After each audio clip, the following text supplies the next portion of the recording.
Kita niyan? Oh, laki oh. Tinan mo, paa pala niya, no? Ito ang Barcelona. Mga lumang-lumang building. Ganda. Ito ang mukha ng Barcelona. Kita niyan? Yung mga yan. Mga NFT pictures yan. Ang mamahal niyang mga yan. Kung gusto niyo makita ng mga ganyan, NFT, punta kayo dito sa... You can invite them to visit the museum. Come to Macau Museum. Yes! Yes. If you want to see NFT pictures and contemporary art, come Yes. to It's Macau. very nice. Picasso Museum. Andito rin yan sa may Gothic Quarter.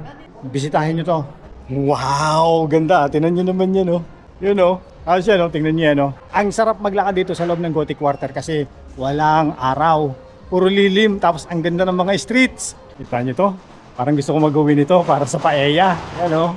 Ang ganda, oh. Tingnan nyo naman yan, no?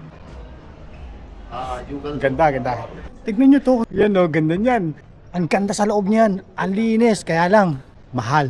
At ang ganda ng architecture nito. Tingnan nyo sa loob niya, no? Merong makalumang civilization dyan na nakalibing. Tignan nyo ang loob, oh.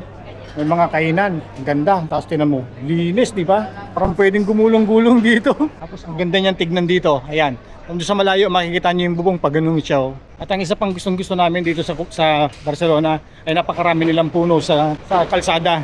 Punong-puno ng puno ang kalsada. Yung kalsada nila, lahat ng streets nila, halos hindi nasisikatan ng araw dahil napakaraming puno. Sana ganun din ang itanim ng mga Pilipino sa mga kalsada ng Pinas. Doon yung Barcelona Cathedral, puntahan natin yun. Luma-luma. Ginawa yan noong 1877 pa. Tignan mo to. Laking tae nito. Ayan, no? Laking tae. Guys, what's up? YouTube, I'm from Frankfurt. Ang ganda dito, oh. Tingnan nyo, itong square na to. Oh, ikot kulit. Ganda, no? Ang tawag dyan sa building na yan, ay yan yung Council Descent. Council Descent, ang ibig sabihin ay Council of the Hundreds. Ganda. Tapos nandyan lang din yung cathedral, so malapit lang. Ang ganda niyan, no? Hindi ko alam kung sino yan. Pakita ko na lang sa inyo kung sino. Okay, basahin nyo na lang ha kung sino yan ha. Yan, kita nyo, ganda, no? Ibang side naman ang tignan natin. Wow! Ito yung kabilang side niya. Yan, kita niyo yan. Okay. Ganyan siya. Okay, kabilang side naman tayo. Ganyan. Pati ilalim ng mga terrace, may details. Kikita niyo yan, mga tao na yan. Mga taong statwa na yan. Sa ibang lugar naman tayo. Ganda ng mga detalye. Mga lumang building. Tapos tingin niyo yan, no? Kita niyo yan. May mga puno doon sa ibabaw. Ganda niya, no? Nakita niyo yan. Habang nagmumove ako, gumagalaw yan. Ay, iba-iba yung mukha niya. Ilang mukha? Ang tawag sa kanya ay the constant face.